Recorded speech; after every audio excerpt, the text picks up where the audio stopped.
Hello and welcome to episode 84 of Third and Wrong, the Randy Moss episode. I like that one, Vikings Moss. I was going to say Bobby Ingram versus the Seahawks, but no, I don't think a lot of people would get that one. I am happy to be back. I was sick under the weather, not COVID last week, but thank you to Ozzy and Zach for holding it down. You guys did a great job. And I'm joined by them today. Zach, how are things? I see you're sporting a mustache. That's right, man. I'm living the dream. I was growing out my facial hair and it was time to give a clean shave and give the stash a roll for a bit. So you guys get to enjoy it for a while. There we go. And Looks Ozzy good. sporting, Thanks, man. Ozzy sporting a nice dress shirt. Ozzy, where's that from? And looking good, man. That's all I gotta say. Where is it from? Zach actually likes to shop here, H&M. And No kidding. yeah, sure thing, my friend. But yeah, just living the dream over here, and still got my work clothes on, as you can see. But I'm glad to be getting some compliments from you boys.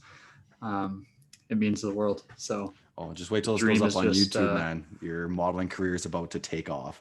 oh yeah, Guys, it was just so dry. Like, oh yeah. Yeah. See you there. Fellas, let's just hop into this 2-minute drill here. It was a wild week 6, lot going on. So, down set. 53's the mic. 53's the mic. Hot. Broncos go into the New England and beat the Patriots 18-12 in the most non-New England Patriots game you could ever witness. The Titans beat the Texans 42-36 as the Texans couldn't get it together under Romeo Crennel. The Steelers lay a beat down on the Browns 38-7, and Baker gets benched in the process. Not looking good in Cleveland. The Ravens take down the Eagles 30-28. The score was a little closer than what the game indicated as the Eagles fall and accumulate more injuries in the process. And the Giants squeak out a close one against the football team 20-19. The Falcons rebound from firing Dan Quinn and show some life as they beat the Vikings and send the Vikings with a 1-5 record, 40-23. The Lions show a little bit of life themselves as they take down the Jaguars 34-16. The Colts come back from down 21-0 against the Cincinnati Bengals. Shockingly, my Super Bowl team came back and won 31-27. The Bears beat the Teddy Bridgewater-led Panthers. This one I'm kind of sad about. The Panthers lose 23-16. And then the Dolphins just continue the beatdown of the Jets 24-0. Packers get fudge packed by the Bucks in Tampa, 38-10 Bucks. The 49ers stay alive with a big win against the division rival Rams, 24-16 49ers. It's time to come back down to earth, Josh Allen fans. The Bills take their second straight loss to the hands of Kansas City, 26-17 Chiefs. Is it a bird? A plane? No, it's the hopes and dreams of Cowboy fans plummeting to earth. The dog penis. Oh, sorry. I mean the Red Rocket. Andy Dalton couldn't get it done in his first start with the Cowboys, 38-10 Cardinals. The Red Rocket, sorry. The Red Rocket, yeah. For those who have never had a dog, well, I mean, Zach said it. It's a dog penis. Red Rocket. Oh man, that's rich. That was good. Oh man, is it a bird? Is it a plane? I like that. That was good, Zach. Nice creativity. Hey, I for one picked the Cowboys to win that game, thinking, they'll rally around Dak and Dalton and put up an inspired performance against the Cardinals. And I was even tweeting in support with Bert on Twitter, and then he got mad at me. He had the audacity to get mad at me, saying it was my fault because I picked the Cowboys to win, that they lost. They didn't lose by a missed field goal, Bert, and it was some bad voodoo on my end. You guys got rocked by 4 touchdowns. I mean, don't. I was just trying to help. So yeah. You can't win with Bert. You're probably still blocked. We just follow each other. Yeah, after this, we'll know. Fellas, Zach, I don't want to start with this, but we're gonna have to. Are we selling what's left of the Baker Mayfield stock out there? It seems like the national media is. I mean, Colin was never had stock in Baker, but he's pretty much doing a victory lap at this point. I believe, the Skip, the Shannon Sharps, and a lot of the other analytics accounts I follow, or film accounts even. Everyone's selling their stock on Baker Mayfield, Zach. And I want to know, should we at Third and Wrong be joining in this mass sell? Like, for any of our stock aficionados out there, when COVID first hit, everyone was selling their stock, and they probably should have held on a little longer because, you know, things rebounded. Are people selling their stock on Baker too soon? I mean, you're going to take this from a biased Browns fan here and tell you guys, no, you're not supposed to sell your stock right now. He's going up against, you know, he played the Colts, who was supposedly the number one defense the week prior, and threw all over them. But I'm not going to get into that because I think the Colts are a bit overrated. That defense is a bit overrated. The Steelers' defense is not overrated. They are absolutely dominant, and I would take them as one of the best defenses in football easily right now. I think their stats follow it too. Am I going to use the injury thing here as a way out? No. Baker, I appreciate the mama didn't raise no wuss and get in there and play hard football. But at the same time, if you're going to bring the team's chances down by winning, you know, maybe sit out a game and not have a bad performance like that. I don't think we sell the stock on Baker yet to answer your question, Steve. We're 4-2. This is the best Browns team we've seen in a long time. And Baker's efficiency on offense over those 4 wins is a big reason why we're there. Overreactions are going to come after a beatdown like that, but you also got to remember this is Baker's third head coach, like third system, fourth. How many ever schemes right now I can go with at the moment, learning, and this is only his 6th game in against one of the best teams in the NFL. Give him some time. Things are going to get better in Cleveland. We're going to be on a winning track again here in a bit, and things are going to be just fine with them. But rest assured, you guys give your piece on it too. I want to hear it. So Go ahead, Ozzy. Zach, if you're not going to give Baker the benefit of the doubt because of his injury, I will. And I think that maybe this is just a characteristic that I have, because I'll say the same thing about the Patriots, and I'll say the same thing about Jimmy G last week. I think that there's a lot to be said about these injuries that these quarterbacks have that are hindering them. Last week, I kind of stood by Jimmy G with his high ankle sprain, and it's not an excuse if it's a valid reason. And I think that when there was doubt casted on Baker's availability for this week's game early on in the week, I think that already showed you how severe this injury was. And then for Baker to come out and have the game that he had, where he gets pulled in the last minutes of the game, I think that it's too early to sell stock on the Browns. Like, we were just hyping them up. They're 4-1. They've been 4-1 for the first time since '94 under Bill Belichick. And everybody's like, holy crap, what is happening with these Browns? Like, Kevin Stefanski's the real deal. Baker's finally got it, and blah, blah, blah. And then after one game against a perennial Super Bowl contending team, you're going to sell all your stock on the Browns? Like, yes, I would have loved to see them competitive in this game. And maybe you could sell your stock because this is how they played against the Ravens in week 1. But I'm going to hedge my stock bets on the fact that Baker might have been, I don't even know if that's good terminology for finance people, but I'm going to hedge my stock bets. I'm doubling down on it and say that I think that this rib injury that Baker sustained against the Colts, I think that definitely played a part in this. And if it didn't, time will only tell, right? But I think that with how terrible of a game the team played in general, I guess I would say that a lot of that falls on Baker, and it's very easy to say that a rib injury where it's going to affect your throws and everything like that, your power that you can get from your upper body, it's going to be tough to overcome that. And then you've got the Steelers defense that is just so good coming down at you. So I think it's way too early to be selling stock on this Browns team. Yes, they've gotten blown out twice by Super Bowl contenders, but not every team has to be a Super Bowl contender. And I'm sorry, Steve, I'll let you get there in a sec, but I'm just saying, like,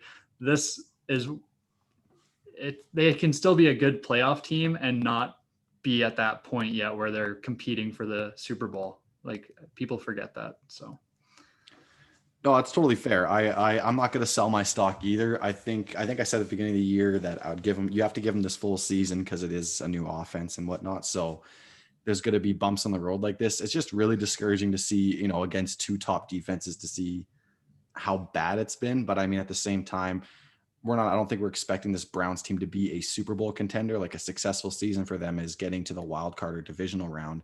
And, you get there and then all of a sudden you can look and pick up Baker's option because there's growth there. I think as long as you see growth from week 1 to week 17, then that's something you can, really hang your hat on and look at him as a franchise quarterback. I think it would probably set Cleveland back if you benched him for the rest of the year, had Case Keenum, and then you're all of a sudden scrambling to find another free agent quarterback next year, which I'm not even sure what the current crop looks like at this point. Kevin Stefanski came out and was like, when healthy, Baker is the starter. And sorry to interrupt, Steve, but I think there's a little too much stock on this benching of Baker. I think it was more get him out of harm's way. We're already out of it. Get Case Keenum in there, get him some reps if this injury is like more significant than we're thinking. And then move forward. I actually don't think there's even a minuscule amount of quarterback competition there. Case Keenum knows why he's there. Kevin Stefanski has all the faith in Baker Mayfield. He's shown that. And honestly, I don't think those conversations are going to come in unless we go 4-6 or 4-7 here. Then we're looking at a different territory. But we're a winning football team. We've beat all right competition. I feel like we're at that cusp. We're beating the teams we need to beat, and we're also very competitive in beating the average teams, the teams that are in the same part as us, like the Colts. I'd say we're kind of on that same tier. And then we're finding our way to the tougher competition, and that takes some time with a new coach. That was Kevin Stefanski's 6th game as a head coach. And he was playing against Mike Tomlin, who has been Mike Tomlin, right? Yeah. I think we need to pump the brakes a little bit. I think you and Steve pump me up, man. Well, I think the national media can sometimes get a little ahead of itself, and everyone on Twitter loves to be right. And people who've been writing off Baker since the draft are just trying to look at any opportunity they can to pat themselves on the back. So in a game like that, they feel justified. I think, you got to give them the rest of this season to see what things end up looking like. Cool. The Browns have the Steelers have been perennial Super Bowl contenders when they have Big Ben healthy, and the Browns have been perennial disappointments when they lose the games that they should be winning. And this is finally a year that they're winning those games, like you said, Zach. So I don't know what it is about people that talk about the Browns. It's not necessarily Browns fans, but it's like when you say Steve's addicted to his blizzards. If he says, I'm going to cut out blizzards for one day, and he does it for a day, and people are all of a sudden like, oh, Steve's this healthy freak. That's how people are with the Browns. They're like, oh, we've got they've got such a good team. They're just Super Bowl contenders. They go from being a factory of sadness to just Super Bowl contenders. It's like, why are we putting them on that level? They haven't shown anything. Why do the media allow that to happen? Shut the hell up. This team is where they're meant to be. The fact that they're a winning team right now is good. They don't need to start talking about benching Baker or anything. This is a team that's on the right trajectory. Let's be okay with that. This is not meant to be a Super Bowl team. There's going to be bumps on the road, right? It's just like me trying to kick my Blizzard addiction. There's going to be days where I go get myself a mini when I should have had 0, right? It's just the way it is. A mini is progress. A mini is progress. At least it's not a large. So, guys, let's shift gears to the NFC now. The Packers dropped a pretty embarrassing game, 38-10, and what kind of added insult to injury was Aaron Rodgers with the I forget what it is, the ode to the Hingle McCringleberry touchdown celebration from a comedy skit from Key and Peele, where he does the hip thrust. He did that when they were up, or he thought he scored a touchdown and got called back. He was down short, and then everything was just downhill from there. He threw a pick 6. I think he had another interception on top of that. Right after. And they lost 38-10 themselves. And now we're, a big dent in his MVP campaign. And guys, we're looking at this now, and coming into this year, I was low on the Packers because I felt they hadn't made changes in the offseason to really warrant hype, but then Aaron Rodgers looked like he turned back the clock in those first 4 games to look like he's his MVP self, and that they corrected things. And now we're sitting here looking at this, and is it the same old Packers as 2019? Like, are they going to end up having an inflated winning record only to get, pumped in the playoffs by a actual contender? I'm kind of curious on where you guys stand on this. Do you think the Packers are actually a better team than they were last year, or is this the same old Packers? Because I guess I forgot what the stat was. Each of their last 5 losses have been like more than a touchdown difference. Like, they haven't had any close losses dating back to last year. And, Rodgers was looking really good. He looked like an MVP those first 4 weeks, but I'm wondering if maybe he's not able to keep the clock turned back throughout a full 16-game season, or he just went up against a really good defense. Want to go to you first, Ozzy. Are you out on the Packers, or do you think this team should still be considered a legitimate threat in the NFC North and the NFC as a whole? Honestly, Steve, I am so turned off by the Packers. I feel dirty when I think about this, because I kind of started to believe in the Packers. I was like, oh, then maybe they are different from last year. And last year I knew what they were pretty well all year. I wasn't very high on them at all. And I feel like I just let them smooth talk me, and I just kind of fell for them like head over heels.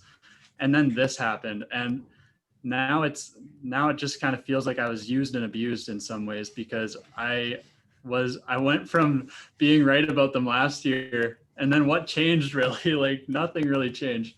And they had a bad draft. Yeah. A bad draft. Yeah, exactly. There's really no reason to believe that they would be any different from last year. And here we are talking about this after an embarrassing loss where they showed zero fight throughout that game. Like, I think they scored all 10 points in the first quarter, and they were looking like they were going to be kind of just running over. That's how I predicted this game. I thought it wasn't even going to be close for the Packers win. And that's why I'm just so like, it's just who they are. And that's just how we have to come to terms with it. They're not a contender in the NFC. They had the inflated 13-3 record last year and got exposed by the 49ers. I think that this is the same story, and I have them as 10-6 for this year. I think they'll probably still win 10, 11 games, but it's going to be, again, it's not going to be against the elite competition in this league where you're going to talk about them as a Super Bowl contender. I'm so out on the Packers, and we could be turning this on in January and they're going to be in the playoffs, but I'm still just so out on them. There's no way that they're competing with this team. Zach, you're a big Rodgers fan. I know you've always admired his game throughout his career. Seeing those first 4 games and, seeing him make those classic Rodgers throws off of his back foot and, throwing against his body, rolling out of the pocket and just doing those magic things. That New Orleans game comes to mind where he just looked like he was 2014 Rodgers. Where do you stand on this? Are you as pessimistic as Austin is on these Packers and Rodgers as a whole, or do you feel like they can legitimately be a NFC or Super Bowl threat? Man, I don't dislike the Packers as much as Ozzy does, but he definitely has a point to make about them being like this team that's going to flirt with you a little bit and like, get you a little tickled, and then, have these games that are just like, what happened? Like, I don't know. For those who did watch the game, it really didn't feel like Aaron Rodgers, man. Like, he looked bad. And, there's something to be said about his the first few games that he played. Like, he played the Vikings and the Lions and the Falcons. The Saints game, I'll give the one off. That was like, he played a good team. They put up a lot of points, but the other games were against not great competition. Mind you, the Detroit Lions are looking a little bit better, on a little bit better of a trajectory now.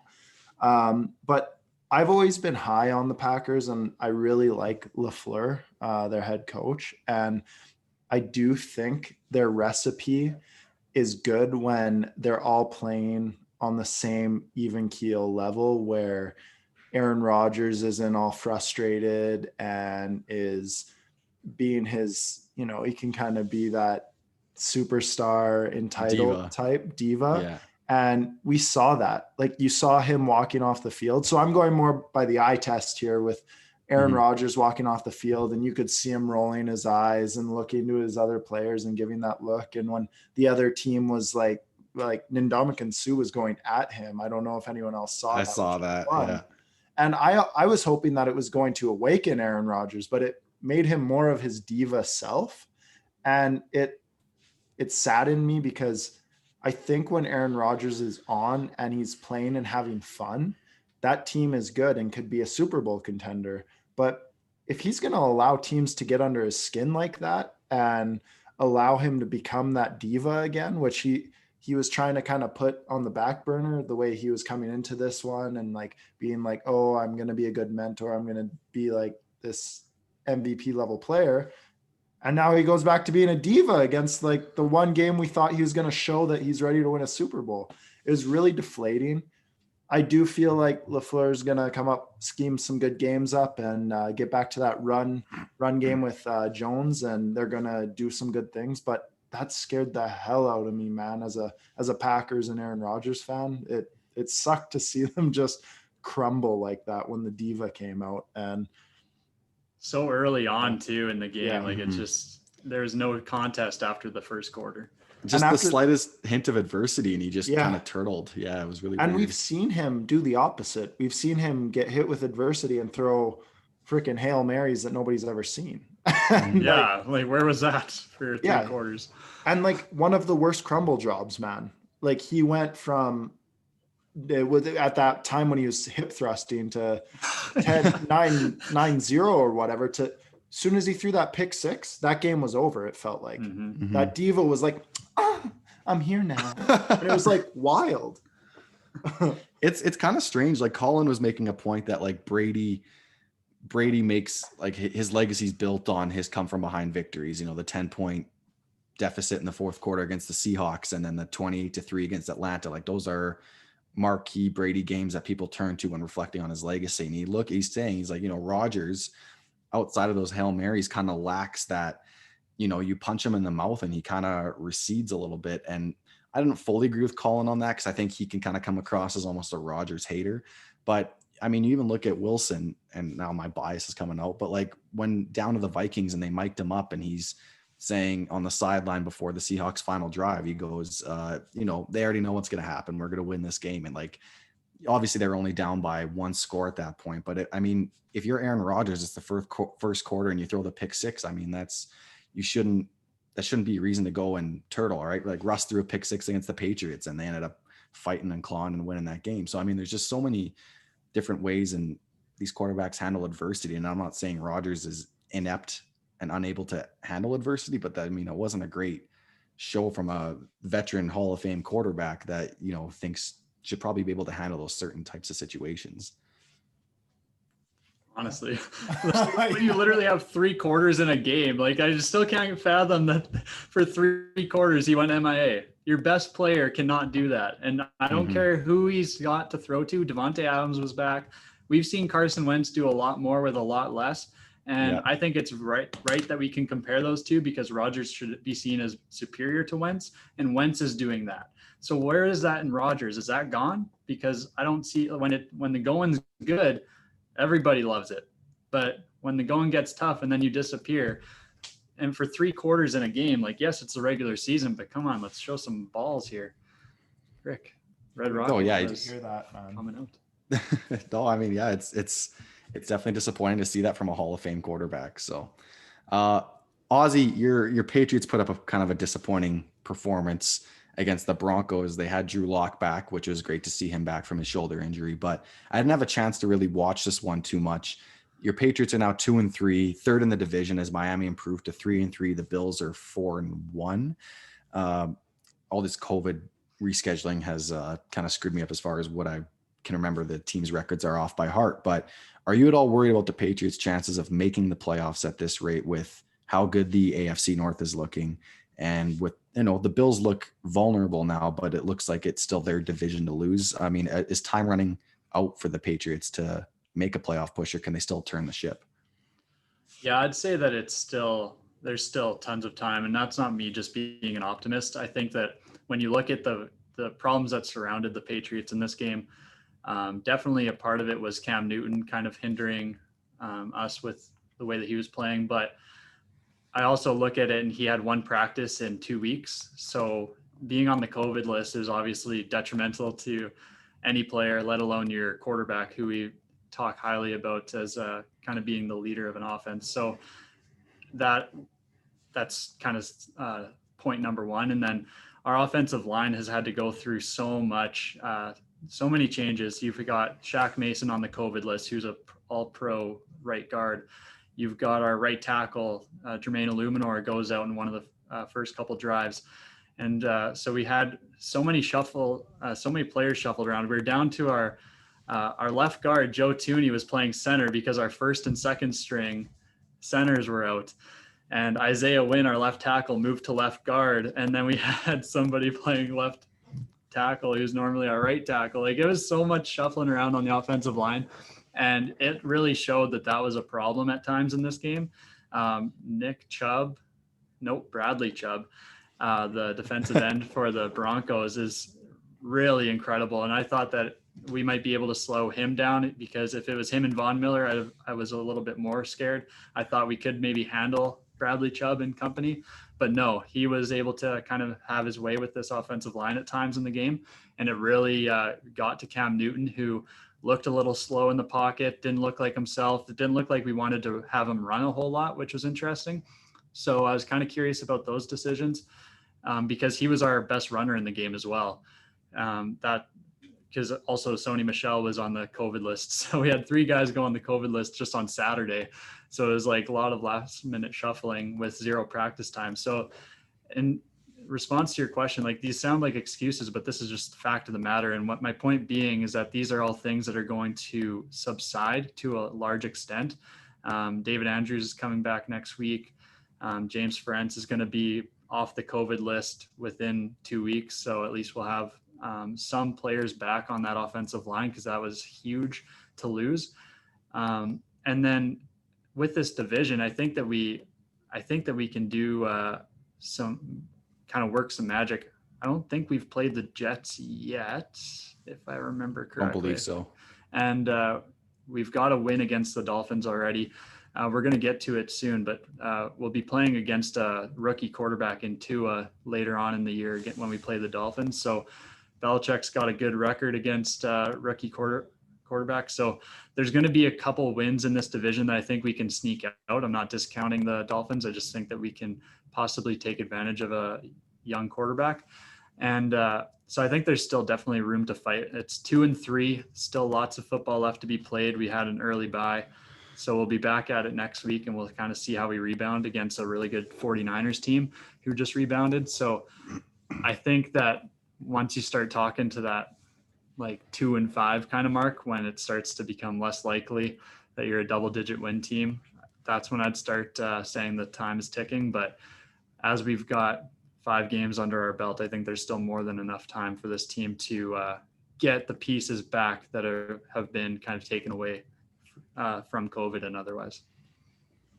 That's a good assessment. And yeah, I mean, it's really tough to see what this Dolphins team is looking like, because they, a lot of people are saying they can win now, but they're saying, like, there's still a 5-year plan or so in place to kind of get this team to be a contender. But I think them being 3-3 has a lot of their fans excited, and they want to see them go for it, because the Texans are going to provide their tank picks for them, essentially. If No the doubt. Texans keep up I mean, they've looked a lot better since they fired Bill O'Brien, but I mean, I think they're still banking on that's going to be a top 10 pick for them. So, what's the point of tanking in their own right? But I still think there's time for the Patriots to turn it around. I have faith in old Cam there. So, Zach, what are your thoughts on Cam and the Patriots? Do you think they let a key conference game slip away from them here?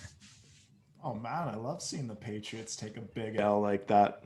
Great feeling, great feeling. Sorry, Ozzy, but seen them win way too much. And, when they get a big L hit on them like that by a subpar Broncos team, it's a good feeling, man. It's good. Hey, watch your mouth. Steve and I have the Broncos as Super Bowl contenders, buddy. Oh, y'all are we did. psychopaths, man. We did. That was in June, Ozzy. We should I was gonna go to the classic. I was hoping, like, I was gonna get more of sympathy, like sadness from you, Ozzy. So I could say my classic, sadness is right between shit and syphilis in the dictionary for all the good runs that you guys had with the Super Bowls and all that. I think it's your turn to really suck for about 12 years. I don't think 20. That'll happen. Bill's gonna, 20.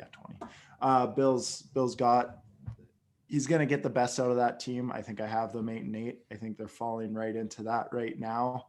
I don't know. I think you guys are going to have a bumpy ride up and down with those injuries, and Cam not practicing with all that time off, and it's looking scary. I don't know what the injuries are there right now. You did allude to them right now, like if they're minimal or if they're like these guys are going to be out for games. If they're out for like you're saying, like you got to get worried at 2-4, 2-5 ish. If these guys are out for 2 or 3 games, you guys could be looking at that threshold, and that could be hard on that team. But I'm not quite as high on it as I think you guys are with having Cam there and all that. He didn't look good, but he only had 1 practice. Also saying that one as well, we put a poll up on Jimmy G and Cam Newton on there, and I like Cam way more, but come on, guys. Jimmy G is way better. Voted. I saw you voted Jimmy G on that. Yeah. That's absolute ass. Jimmy G, his 1 touchdown pass was a little toss, just a little sprinkle of sugar into the receiver's hands there. Man. He's so like you put Cam in that offense, like. Oh, here we go. Here we go. Jimmy G. God. That game between the Niners and the Rams, like I've never seen 2 more spoon-fed quarterbacks than what we saw there. I mean, like Goff was missing deep throws. Jimmy had a great stat line, but at the same time, like he just looks so controlled in there. And now even the national media is kind of taking a little more note. I know some certain members, like I think Colin again was saying, like, yeah, he just looks so restricted in there. And like against teams like Seattle, they might have to open it up. Then again, our defense is crap, so maybe they won't. But I mean, he just looks so like restricted in there. Like he just, okay, Jimmy, like here's your read, you go do this. And he's like, yes, sir. But I take that efficiency, Steve. Yeah. Well, I mean, you could put me back there, man. And just let me Jimmy's dish it around. Yeah. Yeah. Okay. I don't know. Stevie Bolopolo, man. Just make it happen. Stevie Bolopolo. Holy shit. That's what we're calling you from now on. Yeah. Good for you. Stevie Bolopolo. Holy shit. Bolopolo. I'm gonna make a Photoshop, man. Oh man. All right. Yeah, those Italian looks really, they're actually the same, really. I don't have his jawline, but I am half Italian, so that I have that going for me. I make a nice meatball too, nice bolognese sauce. Yeah. Anyways, I'm definitely taking Cam Newton over Jimmy G, and I think a majority of our voters voted in favor of Cam Newton. No. Yeah.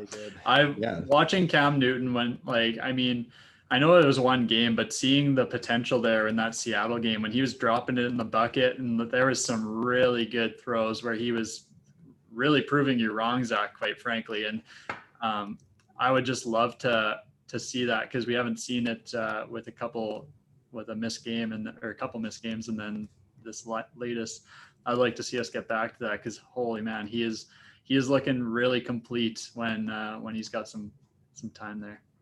You give me efficiency and he continues to do it, I will bow out and say Cam Newton is better than what I thought. But I've seen him have a good season.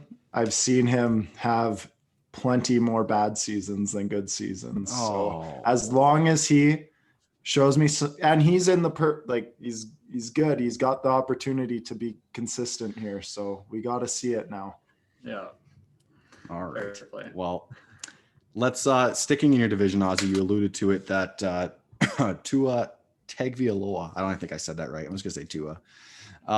He's named the starter in the first game back after their bye week over Ryan Fitzpatrick. We saw Tua get a little bit of time with that blowout victory over the Jets. Fitzpatrick looked like he was super supportive, and I think Fitzpatrick knew what this was the whole time. I mean, it's probably maybe hits a little different now that they're 3-3. And I seen on Twitter a lot of fans are upset. They're saying stick with Fitzpatrick. They're 3-3. Why aren't you doing that? But I think long term now, if Tua is healthy and he's fully comfortable in that offense and the practice reps look good, you should stick with him or move to him now.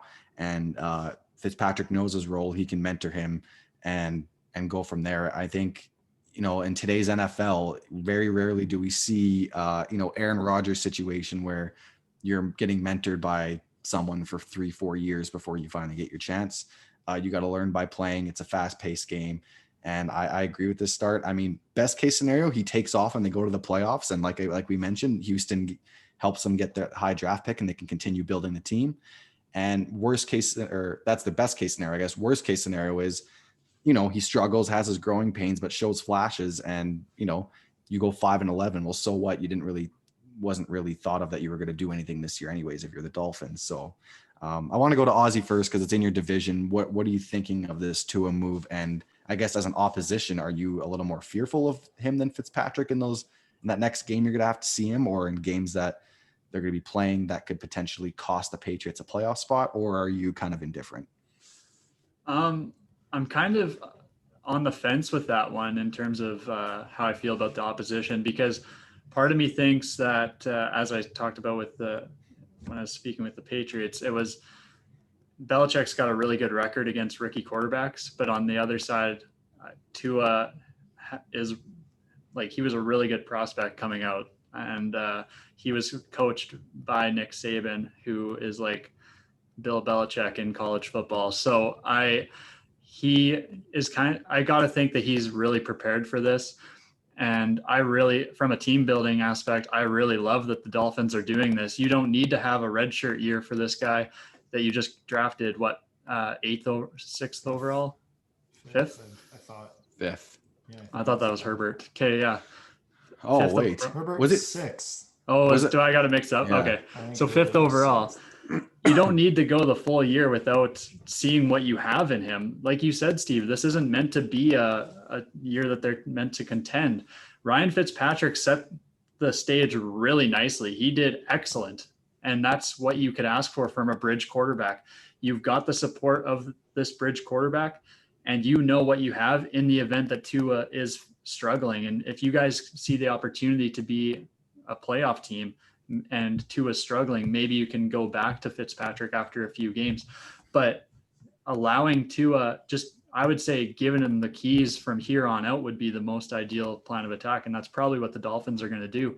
Because as Steve mentioned, if he has some growing pains, but still shows some flashes, that is exactly what you would want. I mean, I'm really a big fan of this. You get your team's 3-3, you're poised for a possible playoff push.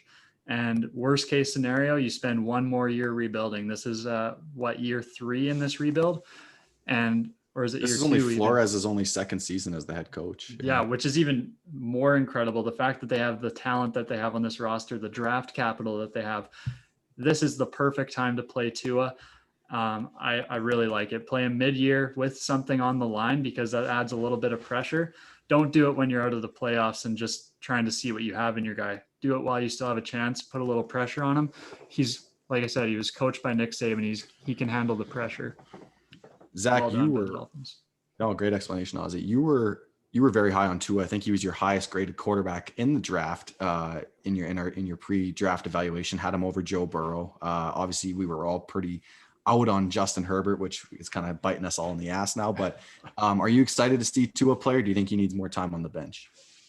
No, man. I'm always one for take as much time to practice to get to that point. I know you guys were alluding to it's a fast-paced game. We got to get him in there. But I think this is very interesting. I think Tua must be showing something in practice, because Fitzpatrick has been playing like a cowboy, man.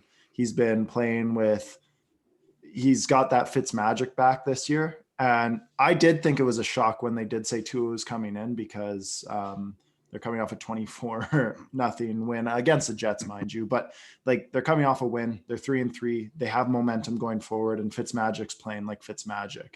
So I think that more alludes to how Tua must be showing something to those coaches to be able to come in and be like, yeah, that's a cowboy. I'm a cow man. And I'm coming in to show what I can do with my arm. And like you said, Steve, he was my highest graded quarterback. He's got the smarts. He's got amazing velocity on that ball. I think it's really exciting for Dolphins fans to have that like influx of like young potential franchise quarterback coming in. Just as long as they're seeing from that O-line that they're getting enough protection, they're building off the run, and things look good that way, because, you know, he is coming off a serious injury. And not to say he's not healthy, but, you know, you want to keep him healthy and get him continuously growing. And, you know, if they think he's ready and he's outperforming the Magic and Fitzmagic in practice time, maybe it's time to hand it over. And that's kind of where I'm sitting right now. I can't wait to see Tua play, man. Steve, I've been badgering you for him and Dynasty, but I couldn't give up what they were asking, but like I'm very excited for him. Did you keep Herbert? Did you traded Herbert? I'm waiting for the waiver period to pass before I make the trade. But yeah, right now I currently in the Dynasty League have Russell Wilson, Justin Herbert, and Tua. So I put I put Tua and Herbert on the trade block to see who could offer me the best package, and someone came up with a nice enticing package, and that sounded awful, but yeah, it's I'm quite excited to accept that trade. I just want to wait the waiver period pass so I can make sure I have what I need and then go from there. So I really wish the Dolphins. Oh, sorry. Was that picking up another quarterback? Are you? He's like, I gotta pick up Jameis Winston just in case he takes Drew Brees' job. Yeah, man. I really hate that I just want to say something real quick. Yep. I hate that the Dolphins are in my division as well as the Bills, because the Bills, I've been such a fan of the way that they've built this team and how aggressive they are in making trades for players and stuff. And so they're a fun team to watch, and you got White Chocolate leading the charge. Now the Dolphins have Tua, who is just adds to such an exciting team, who has done a rebuild in such like the best way that I could even imagine. Like in 2 years or even a year and a half, they're competing. And even in their first year, when they're selling off everything, having a fire sale, they were competing in some games. This is going to be such a fun team to watch for years to come if Tua's a hit. And I really think that he will be. He's just, oh my God. They've I think really the Jets done are trash because the Pats will be in the bottom of the division forever. Flores is just really hard. Like you can't root for him. It's hard not to root for him. So you can't root for him. Yeah, you can't. Not root for him. Yeah, I can't root for that guy. Adam Gase, you can't root for that. Man. Even Jets fans, rightfully so, but everybody seems to be just wanting his job taken. And people are saying, at least we'll get Trevor. I'm like, Trevor wouldn't succeed in this. No. Anymore than you got Darnold. Like you don't need to keep getting a good quarterback prospect. Darnold's a good enough guy to be a franchise quarterback. You just need to get him in a good system. It's not the quarterback's fault. They got to let Gary Vaynerchuk buy the team. He'll honestly straighten it out. Let Gary V. I don't know if I already said that. Did I say this before I went in? Tua was 5 and Herbert was 6. I just wanted to clarify. Okay, perfect. Yeah. No, that's awesome. Thank you. I thought he was 3 for some reason. I don't know what I was on. So, anyways, okay. That's a good. Go ahead. I said it was okay, Steve. Oh, okay, nice, good. All good. That would be okay. Week 7 games to watch, fellas. So there's a couple good ones in here that all these teams have winning records. So that's kind of nice to see. And the games that we're going to highlight, we have the 5-0 Steelers going to the 5-0 Titans. Obviously, this game was supposed to take place back when these teams were 3-0 or 2-0 or something, but Titans had that big COVID outbreak and you know the rest. But now they're set to play and they've remained undefeated throughout all the turmoil. And man, you know what? I really wish I had a better read on the Steelers team. I have not had a lot of time to watch this team play. There's either been another game that was on that I was more interested in, or I've just didn't get a chance to get around to it. So I know right now their defense is playing really well. I don't know if Big Ben's playing lights out relief or he's just doing enough to manage the game. Zach, no. He's amazing right now. He's doing amazing right now. 11 touchdown, 1 pick or something, and like just lights out. And, you know, I was going to tip my cap to this Titans defense, but then we saw Deshaun Watson really do a great job. They're putting up 36 points there and, you know, showing that they are susceptible to, you know, being scored on and having big numbers put up on them. They didn't shut down that Texans team by any stretch of the imagination, but it's really hard to, it's really hard to pick this game. They're both 5-0, but I'm going to go with the Steelers. I think I trust this defense to, when I say limit Derrick Henry, I don't mean like shut him down, but I mean prevent 96-yard touchdown runs. So I think they can limit his production and force Tannehill to maybe make some more throws he's not as comfortable as making. But this is going to be kind of a slugfest, and I'm going to take the Steelers to win it 24-20. We'll go to Zach next. He just saw this team in action against his Browns, and he probably has a good idea of what to expect. The Steelers just dismantled arguably one of the best run and gun offenses in the NFL and totally dismantled them. There's factors. That's pretty simplistic, but the Steelers are putting points up on offense and they're turning the ball over, and it's scary as hell. And as much as I want the Tennessee Titans to go in there and, put Big Ben on his ass and, make him feel his age a bit and slow down Connor and get that defense on their heels a bit, I just don't see that right now, because if you look at the Tennessee Titans and what I thought of them prior to the year is that defense is going to, play hard-nosed defense, but all their stats are like in the 20, 24th, 28th, 26th right now on defense. And I think the Steelers are too efficient on offense and way too good on defense to allow for, like you said, Steve, Derrick Henry to run all over them. Like, they need to have a perfectly balanced attack that puts them on their heels. And Ryan Tannehill is playing amazing. He's like 114 rating right now. And I think he's playing at the level that I saw he was going to be playing coming in. But you can also find that if we put it all on Ryan Tannehill throughout the whole entire game, he has had good games with that, but I think there's going to be too much pressure. Pittsburgh's going to be able to put up points, and I don't think it's going to be like super, super close, as I do think it's going to be like 31-23 Pittsburgh. Unfortunately, I would love to see Tennessee destroy them, but I just don't see it right now. The Steelers are playing, I would even say the Steelers are playing the best football I've seen them play in the last like 5-7 years, man. They look amazing this year. Oh, this is such a hard one to kind of read, but at first I was kind of leaning towards the Steelers, but I think that part of the allure of the Steelers is that if they can shut you down in one way, that really gives them an advantage, and that could be said for any team really. But the Steelers have just been really good at shutting teams down, and the problem that I have, and the reason why I'm going to actually go against you guys and pick the Titans to win this one, is because the Titans have just shown an ability to not be so reliant on Derrick Henry, from just what I've kind of seen. Ryan Tannehill has been playing really good. And Zach, I'm sorry, I was wrong on this one. I was really wrong. I am totally behind this Ryan Tannehill train now, because he's slinging it. And without Corey Davis, AJ Brown when he's in there, he's doing really well.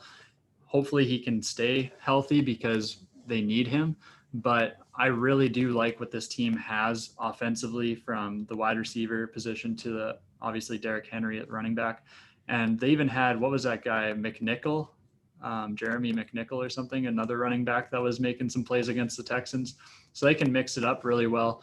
For that reason, I am going to go with the Titans here, because I don't think that the Titans defense is going to slow down the Steelers that much. The Titans defense does need some work, but the Titans have been able to get into these high scoring games, and they've been able to be successful in kind of edging them out. So I think that's going to be the same story here, as I've got the Titans eking this one out 28-24. Steve, you're chuckling at me. I don't know why.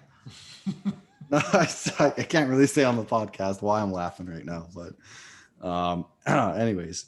Oh, good. You said Zach's edging. chuckling too. It just you said edging, and it just made me laugh. So I'll just be up front and wear it. Oh, is that a thing? We're such children, Steve, we're such children, man. I was laughing at it too. I'm just happy to notice you laughing. Okay. What is edging, Okay. boys? Like I was talking about edging my lawn earlier. Just go on Google after and look up edging, okay? Yeah. Look, I'm gonna do it right now live on the pod. No, it's all good. It's all good. Just wait till we'll just wait till after. So Steve, what's the next game? Oh my god. Oh my god, you guys. Holy shit. The next game is the 3-3 Panthers against the 3-2 Saints. Why? Whoa, this is wild. Holy shit. In other news, there's a dog beside me now, so that's pretty cool. Oh, Yeah. Why did you get a dog? It's my roommate Brett's dog, so we're watching her for the week. Well, no, it's his I guess his dad's dog. So okay, but, cool. Her name's Caramel and she's 14. So hi, Caramel. Cool. Everyone listening, say hi to Caramel. Hi, Caramel. Anyways, everyone on their way to work. Hi, Caramel. Hi, Caramel. That's right.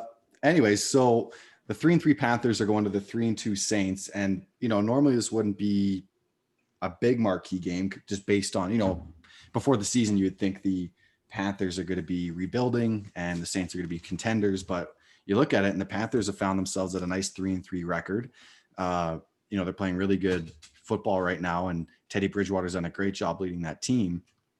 And the Saints have kind of had a more tumultuous way to their 3-2 record, with a tough loss against the Green Bay Packers and the Las Vegas Raiders. And then even in their wins, Breeze hasn't looked great. I mean, some people have compared this season to Peyton Manning's 2015 season, which saw Manning kind of struggle and lose his arm strength and so forth. I don't think it's that bad at this point, and Manning won a Super Bowl that year. So yeah, but this is an important game because if the Saints lose this, then that would drop them to third in the division. Obviously, the Bucs are playing really great football right now and lead the division.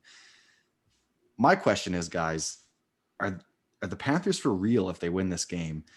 I think the Saints are going to come out. They know the importance of this game, and I think we're going to see a little more vintage Breeze, but it's going to be tough. This Panthers defense is overachieving. It's going to be close. I don't know if Breeze is going to – it's going to take vintage Breeze to win this, but I don't think we're going to see Breeze come in and throw for 350 yards either. I think we're going to see a pretty middle-of-the-road performance from Breeze, but it should be enough to beat the Panthers. I'm going to say it's going to be like a 17-13 final for the Saints. I don't know if this is going to be a pretty game, but if the Saints lose this, I'm really worried about their prospects the rest of the year. I know I kind of got some hate when I picked them to go 9-7 and miss the playoffs. In my final predictions, I had them eventually making the playoffs just based on what I thought the Eagles would be. And it looks like we were all kind of right on that. They don't look great, but I'm going to take the Saints in this one, but I'm not confident in picking it. Like I can't say it with my chest. I'm just kind of like, yeah, I'll take the Saints. We'll go back to you, Zach, right away. What are you thinking for this game? Steve, I'm going to disagree on it being like a close, small scoring game. I think the Saints have something to prove here, and they're going to come out and just put the Panthers on their knees and take them out. I think Kamara's going to come in there and run the show. Actually, I don't think it's going to be like, I hope it's vintage Breeze. I think we're going to get efficient Breeze, but I think Kamara's going to hit screen passes, the dump off passes, and they're going to run the ball very efficiently with him. And we're going to see one of those big Kamara games coming out here, just because the Panthers, that's where they're struggling, is against the rush. And passing wise, they have a better pass defense, but I think Breeze is efficient enough. Yes, his arm strength's fallen, but I think Michael Thomas might be back this week. And with what he's been throwing to, he's been efficient. Other than that Las Vegas game looked bad, but I think that they're going to come in here, and that momentum that the Panthers were driving there for a bit moving forward with, I think it's kind of slowed down here. We're going to start seeing that rebuilding Panthers team that we're thinking is going to approach us now, or we thought was going to happen. I was trying to word that really nicely. It didn't come out nicely. But no, I think this is going to be a game that the Saints are going to put a stamp down and be like, this is the game we're here to stay. And I think it's going to be about a 31-17 game for the Saints. Okay. Ozzy, are you rolling with the Saints, or are you going to go with the Panthers? I know you've been probably the highest on the Panthers of any of us based on our preseason talks. Yeah, I really like what the Panthers have been doing under Matt Rule here, but I think it's still a really young team that's really got to figure out and really develop still. They've got a lot of players that I do like: Brian Burns, Yetur Gross-Matos, Derek Brown. These are all guys that are game changers on the front seven. And then you've got Shaq Thompson in the middle, Dante Jackson in the back end. And even Jeremy Chin, who's kind of been coming into his own as the weeks have gone on at safety. But I still, like you said, Zach, the run game has been something that unfortunately this team has struggled with. And whether it's because of injuries or otherwise, like they lost Brian Burns and Yetur Gross-Matos in week 5. I believe they both played in week 6, but still just I'm not confident that this team can stop a Saints offense that has Alvin Kamara of all people in the backfield. And then Michael Thomas is coming back too. So we get to see Breeze with his favorite weapon back. And could that have been a reason why we've seen Breeze struggle? Maybe he doesn't trust the other receivers as well. I kind of lean towards that way. I don't think that Breeze could have fallen off as much as he seemingly has. So I kind of think that, again, there's kind of an excuse for it. I keep going to these on the players side, I guess, but Michael Thomas coming back is definitely like, that's such a nice addition. Like, you can't overstate that. He's one of the best receivers in the game, if not the best. So this Saints team, the defense looks really poised. They've really come into their own, and Michael Thomas coming back, I think, is more than enough. I do think that the Panthers will make this close later on in the game. I've got it 27-20, but I think it's more like a garbage time touchdown that makes it kind of close. But yeah, the Saints are going to kind of shut down this team for the most part. I got something too. I agree with you, Ozzy. And I like how we're saying Drew Brees kind of falling off with our eye tests and all that. I'll just quickly spit out some stats for you here quickly. 125 for 176 attempts and completions, 1,331 yards, 9 touchdowns, 3 interceptions, and 102.7 rating. So I love how, like, and we all agreed on that eye test that we see that he's like falling off, but with the efficiency of that game that they play, that short passing game, throw the ball 5-10 yards and get the yards after the catch. And Emmanuel Sanders is playing well for a bit there. And Traquan Smith has actually finally been coming in on his own, or coming into his own. And that's something that finally happened. I've always been high on Traquan Smith. Like, these last few years I've talked about him, but he never came. Like, finally, with Thomas being out, he showed a little bit of his worth, and he was actually a threat in the red zone. And, you know, if he continues to grow, get Thomas back, that's more weapons for Drew Brees now. And I just think time's going to take that defense. It's going to take time for that defense to come into its own again. And I think they will. And that's also a reason why my recipe is for the Saints to win this as well. But yeah, it's an interesting one. All right. Another big divisional matchup. We got the 5-0 Seahawks going to the 4-2 Cardinals. Cardinals obviously coming off that 38-10 beating of the Cowboys, and the Seahawks were just coming off the bye, looking and hopefully getting Jamal Adams and rookie linebacker Jordan Brooks back into the fold on defense. So those would be 2 great additions if that could be the case. But Pete Carroll didn't sound overly optimistic on Adams, so we're still kind of in wait and see mode on that. This one's going to be tough, guys. For some reason, the Cardinals stadium is cursed when it comes to Seattle. Obviously, Super Bowl 49 took place there, where Seattle lost to the Patriots on the throw on the goal line. And then 2016 was that really weird 6-6 tie game where all the kickers missed field goals, just couldn't seem to make one for the life of them. 2017 saw Richard Sherman and Cam Chancellor play their last games as Seahawks in that stadium in a Thursday night game when they debuted I believe they were wearing their neon green uniforms there, but it just it seems to have been the house of horrors there lately. But 2018 and 2019, Seattle went in there and won quite handily. So it's tough. This Cardinals team looks good. Kyler Murray didn't have a great stat line. I mean, he rushed really well, but I believe he was only like 9 for 21 or something like that on passing, 100 and something yards. and a touchdown. But this dog is just going to work on this blanket, just clawing the hell out of it. Sorry. Anyways, so yes, we stand dogs here, man. Yes, sir. We are a dog podcast. Yeah. Oh, yeah, That's good. pro dog podcast for sure. Anyways, I think it's hard to pick against the Seahawks at this rate, knowing how weak this defense is. But even looking at, and I didn't watch this full Cardinals-Cowboys game, so I don't have a good idea, but Seattle's rush defense is quite good. That Vikings game kind of proved otherwise. But historically, throughout the entire season, Seattle's rush defense has been their more stronger component of that defense rather than their passing defense. And from what we saw on Kyler's performance this past week against Dallas, against a pretty historically weak pass defense this season, I'm not as worried about that, but it's still something to keep in mind. I think Russell still can do Russell things. DK can have a great game. Lockett, Carson, I'm not worried. The O-line's been playing the best football that Wilson's ever had in front of him. Long story short, and I'm going to kind of cut myself down, or I'm going to stop myself from talking and going on a long-winded rant. You're going to add yourself, Steve? No, that's for later.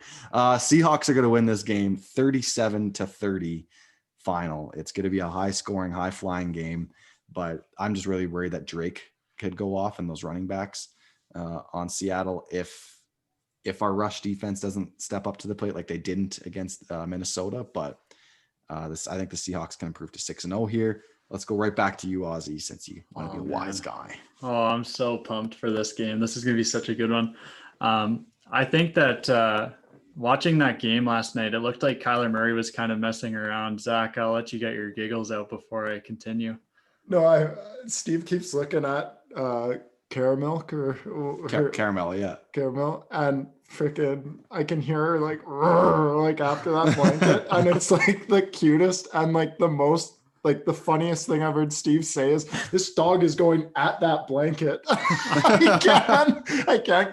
can't get away from it. So I'm really sorry that I keep laughing. That's okay. Boys, but it really made my night. This dog's just going crazy. Just like everything right. Man. I love it. Steve's so uncomfortable. He's never had a dog before in his life. He's just like, oh, is it going to start doing that to me? Well, Jasper hates me, so it doesn't give me a great.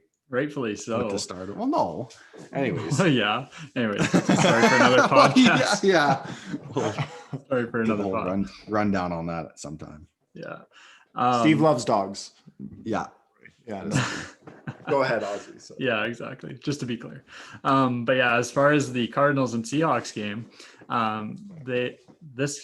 I think the Cardinals, they looked like they were trying to get some kinks out with their passing attack against the Cowboys. That's one thing that I took note of.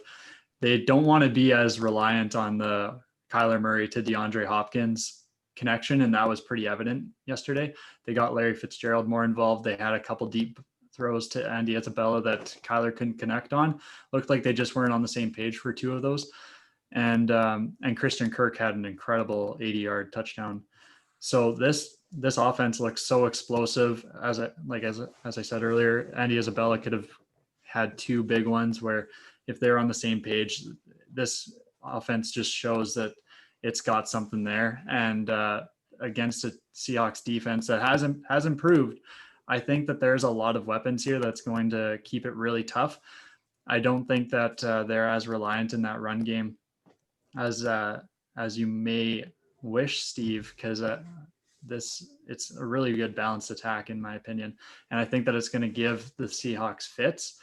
On the other side, with Russell cooking as he has, I think this is also going to be a time where the Cardinals need to do exactly what they did against the Cowboys, and that was they did a lot of safety blitzing with Budda Baker, and against the offensive line that with Seattle, I'm not sure if it's improved too greatly from years past. I know it's improved a little bit, but either way, getting pressure to Russell Wilson is a good plan of attack for this team. And Budda Baker rushing the quarterback yesterday was a sight to behold. They paid him like I think he's the top paid safety in the league, and everybody was like, Budda Baker, what? It showed on Monday Night Football, and I was very impressed with how they're utilizing him. And so this team is I think they're equipped and ready. It's maybe a little biased because this is a team that I'm really high on, but I think they've just got the perfect formula to take down the Seahawks, and in decisive fashion too. I've got it being 34-24. That's pretty decisive. Man. All right, let me calm you down here a little, Ozzy. Okay, buddy. I truly believe that if they're going to send safety blitzes at Seattle, Russell Wilson is going to cook more than he's ever cooked. And if they can't get to him with 4 rushers, and I don't think they will with Chandler Jones being out, I think it's going to be a scary day for that Cardinals defense. One thing we have to look at here, the Cardinals have played 2 ferocious defenses in the past 2 weeks, 2 of the best in the league, the Jets and the Cowboys. Top defenses. Nobody's ever seen anything like them. Oh wait, no, they're both trash. I forgot.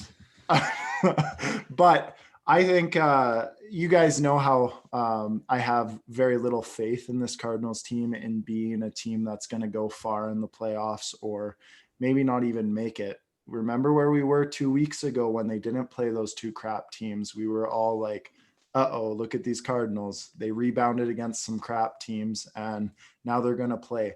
The only thing I have going for the Cardinals here is that weird voodoo magic that happens when the Seahawks go there. I remember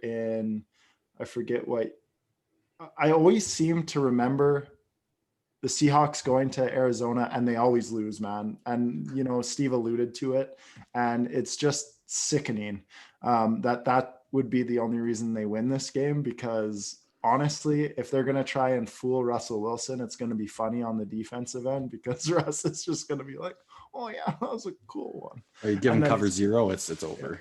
Yeah. And I think he can really pull through on that. If you can't get to, it's scary. Russell Wilson, even on the move, you get to him with 4-man rush and he's still going to move out of the pocket and make a big play on you. But I really leave this in the hands of that weird magic. And I just don't know if it's going to happen here, because there's a lot of overrated on that offense, and hopefully that Seattle defense can continue to improve and show what that offense really is. But I think the Seahawks are going to come out on top on this one, and Russ is going to get 37 points to 24 for the Cardinals here. All right, so 2 Seahawks and Ozzy going with the Cardinals just to spite me. No, he has some valid points. Okay, guys, this one is kind of interesting. They, not in the same conference, so it doesn't hold as much weight as other games do, but they're both teams trending upwards. And, they met in the 2002 Super Bowl. Obviously, a lot has changed. Gruden's back with the Raiders, but we're talking about the 4-2 Buccaneers at the 4-2 Las Vegas Raiders. Brady under the Sin City lights. Going to try to get there and improve to 5-2. And these Raiders, I know you guys were talking about it last week. Derek Carr looking good, playing. Looks like it maybe Gruden's vision's finally coming together here. I don't want to speak too soon. Again, the Raiders are another team I haven't really had a chance to watch a full game on. That Saints one is probably the one I was able to watch the most, and they really impressed me with that. So, but this Tampa Bay defense, guys, I mean, we saw what it did to Aaron Rodgers, and I'm very scared for Derek Carr and what it could do to him and his confidence in this game. They are not joking around. That front 7 is as good as advertised. And even on the other side of the ball, Mike Evans had 1 point for me in my fantasy league, and Brady was finding other receivers. Gronk is getting in the mix, getting his feet back under him. Ronald Jones is playing really great football. It just this team looks like a top contender, and it's kind of scary as a Seahawks fan. You're hoping that they can just run away with the conference, but these Buccaneers and Brady are going to be nipping at their heels. I'm not totally out on this Raiders team. I know I'm very hard on Derek Carr, but I mean, he's playing good football and he showed a lot of poise in that Chiefs game. But I'm going to say the Buccaneers are going to take this one 30-20. I don't think it's going to be a blowout, but this Raiders team still trending in the right direction, and it's not totally out for their season, but this Bucs team looks scary, and I'm not ready to pick against them at this time. So we'll go back to you, Ozzy. Heck yeah. Yeah, after that game against the Chiefs, I was really really excited and really high on this Raiders team. I think that we have yet to scratch the surface really of what this offense can do now that Henry Ruggs will be entering his second game with this team. And we got a glimpse of that big play potential against the Chiefs, which while I think they were a top 10 defense through the first few weeks. They, or at least when they played the Patriots, it felt like it with our two backup quarterbacks. But nonetheless, this Tampa Bay Bucks team is not the Kansas City Chiefs in terms of their defense. And while the Raiders were equipped to shut down the Chiefs offensively, I would be curious to see if they can replicate that 2 weeks in a row. As of right now, I think the jury is still out as to whether they can do that. I'm definitely going to give them props. Like they obviously showed that they can do it against a top Chiefs team. But this Bucks team is clicking on all cylinders now. The defense is getting better each week. And I mean, Ronald Jones is kind of stealing the show at running back there. They don't need Leonard Fournette or LaShawn McCoy. So their running game is getting better. And we haven't been able to say that for years for this Bucks team. So, and like you said, Steve, with all the weapons that Brady has at his disposal, how are you going to be able to stop this? Is it going to be Gronk up the seam that you cover, or is it going to be Mike Evans on the sideline, or is it going to be Chris Godwin in the slot? Like, it's just insane. So I think this Raiders team is going to have their hands full. And I think that we see a similar story as we saw against the Packers. It's just going to be, I think that the Raiders are going to get shut down in this game. And I've got it 28-16 for the Bucks. Ooh. Zachary, your thoughts on our final Week 7 game to watch? Yeah, what an interesting game. The Vegas Raiders are such an interesting team to look at this year. I like giving out a little bit of stats just because I think it's fun for the listeners. But Derek Carr's playing some of his best football. His rating's 115.9. I think that's among like the top in the league right now. He's 11 touchdowns, 1 interception, over 1,400 yards, just playing at a great clip. And Josh Jacobs, 5 touchdowns on the year already. They look balanced too when you do watch them play. I've been very impressed with their balance of, like, against the Chiefs, their offense was just playing that football game where it's just perfect. They were running the ball well. They were Derek Carr was throwing accurate in the middle, short, and then the deep balls were perfect. It was very interesting to watch, right? And, people were going to think that the John Gruden era that he played when he was coaching did so well was a little dated for this, but he's showing that style of offense, that balance, really shows that it can still be effective here, especially with the emergence of Darren Waller. That being said, the Buccaneers defense, man, oh my gosh, 2nd in total yards, 6th in passing yards, 1st against the rush, 8th for points, holding points, and 11th on 3rd down conversion. Now for the fun of the pod, I'm going to go Las Vegas Raiders at home because the Buccaneers are 1-2 on the road and they seem to falter there a little bit. And the Las Vegas Raiders were just, playing lights out against Kansas City. And I want to be that stand for Derek Carr. So I'm going to say they're going to keep rolling on offense here and show a little bit of poise against this amazing defense, and we're going to see why they are going to make the playoffs like I predicted, and we're going to go 23-20 for the win for the Vegas Raiders at home. I gotta say, it's hard not to root for this team. It really is. It's just cool. Like, they look cool in Vegas. Like, their stadium's awesome. Oh, man. It'd be much better with fans. One of my coworkers, he was a big Oakland Raiders fan. He's a Vegas Raiders fan now. He just got season tickets to them, actually. He lives in Winnipeg. And so I think he got 4 of them. So I think him and his family or something are just going to kind of take turns going, or maybe just sell the games they don't go to. So I'm happy for him. It just seems like they turn things around right at the right time of the relocation. And, Gruden's a fun coach. So it's kind of cool to see them put it together finally. So I'll be rooting for them because obviously it'd be nice to see the Bucs take a step back, but it's just going to be tough. That defense looks so good. But that brings a wrap to episode 84. Canadian Corner, I miss the CFL deeply. It doesn't sound like there's any progress really on a new business plan for them. So when we hear more, we'll tell you about it. But I'm getting all these reminders now. Like 2 years ago, you're at a Thanksgiving game, and in Calgary against the Riders. I'm just like, God damn it. So yeah, so hopefully 2021, that'll be different. We'll have some CFL ball to talk about too.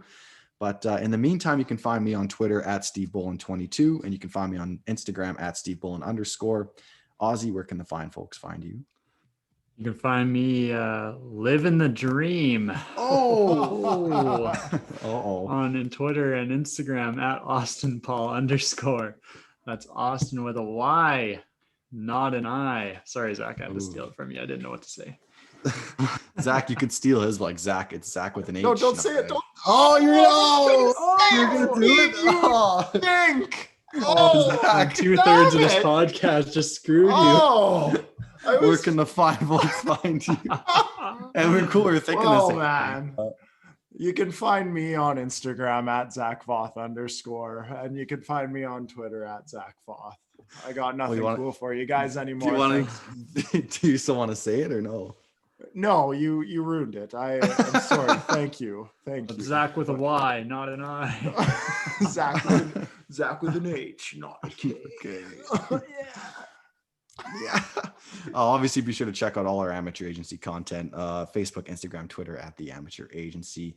Thank you for listening, and until next week, Godspeed.